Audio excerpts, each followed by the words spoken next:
ঢাকা শাসনে বাংলাদেশ জামাত ইসলামী কর্তৃক মনোনীত সংসদ সদস্য প্রার্থী জনাব মাওলানা আব্দুল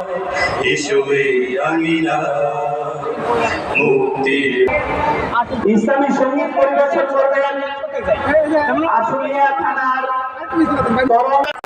উপস্থিত আছেন আজকের এই অনুষ্ঠানের সংগ্রামী প্রধান বক্তা ঢাকা শাসনে বাংলাদেশ জামাত ইসলামী কর্তৃক মনোনীত সংসদ সদস্য প্রার্থী জনাব মাওলানা আব্দুল হোসেন। উপস্থিত আছেন বাংলাদেশ জামাত ইসলামী সুন্দরভাবে আমাদের এই আজকের এই সংগ্রামী ভাই ও বন্ধুগণ, আপনারা কি সেই কথা মনে আছে? শেখের বেটি পালায় না, মনে আছে কারো কাদের কথা? সে কথা কিন্তু আমরা ভুলে যাই নাই। কিন্তু তারা কি আছে না পালাইছে? পালাইছে। সংগ্রামী ভাইরা কি কারণে পালাইছে তা তো আমরা জানি। সংগ্রামী ভাই ও বন্ধুগণ, আজকে আমাদেরকে বিভিন্ন ভাবে দমিয়ে রাখার জন্য ট্যাগ দেওয়া হচ্ছে, কিন্তু বাংলাদেশ এখন 1925 সাল।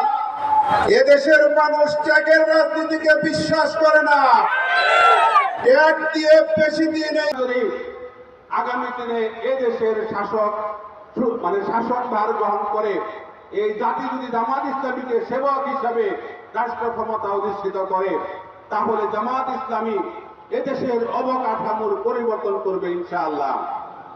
আজকে রাস্তাঘাটে হাঁটা যায় না, পানি আর পানি, বর্ষা না শুকনা টের পাওয়া যায় না।